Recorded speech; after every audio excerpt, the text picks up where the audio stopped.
নিরাপত্তায় তো পুলিশ ছিল, পুলিশ কি করছিল? পুলিশ তাদের আটকাতে পারেনি। ওরা হিংস্র জানোয়ার, ওদেরকে পুলিশ দিয়ে আমরা অবাক হয়ে গেলাম যে তমলুকের মাটি, পূর্ব মেদিনীপুরের মাটি, স্বাধীনতা সংগ্রামীদের মাটি, সেই মাটিতে শিক্ষক সমাজকে আঘাত করা হলো।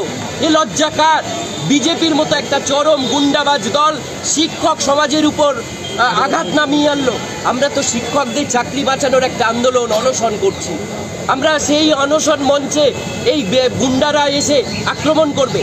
আমরা কিছুক্ষণের মধ্যেই, আমি পশ্চিমবঙ্গ তৃণমূল মাধ্যমিক শিক্ষক সমিতির সাধারণ সম্পাদক হিসাবে কিছুক্ষণের মধ্যেই তমলুক থানায় গিয়ে আমরা এফআইআর করব। এফআইআরে শুভেন্দু অধিকারী এবং এই যে প্রার্থী, বিজেপির প্রার্থী প্রাক্তন বিচারপতি অভিজিৎ গাঙ্গুলির নামে আমরা এফআইআর দায়ের করব এবং প্রশাসনিকভাবে, আইনগতভাবে তার যা যা করণীয় সেটা করতে হবে। আইনের মাধ্যমে তাদের বিরুদ্ধে চরমতম ব্যবস্থা নিতে হবে। আর যদি চরমতম ব্যবস্থা আইনগত দিক থেকে আমরা না পাই, তাহলে পরবর্তী পদক্ষেপ আমরা ঘোষণা করব এবং চরমতম দিকে আমাদের আন্দোলনকে আমরা নিয়ে যাব। বিজন সরকার, পশ্চিমবঙ্গ তৃণমূল মাধ্যমিক শিক্ষক সমিতির সাধারণ সম্পাদক।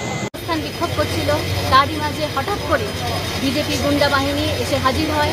তারা যাচ্ছিলেন অভিজিৎ গঙ্গোপাধ্যায়ের মনোনয়ন জমা দেওয়ার পর্ব যেখানে অনুষ্ঠিত হচ্ছে, সেইখানে যাচ্ছিলেন।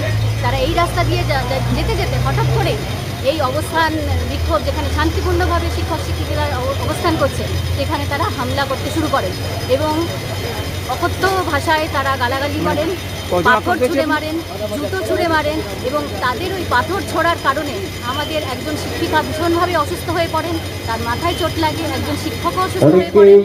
এই যে দেখতে পাচ্ছি ঘোরাফেরা করছেন, তাদেরকে অনুরোধ করছি মঞ্চের সামনে এসে আপনাদেরকে বসার জন্য অনুরোধ।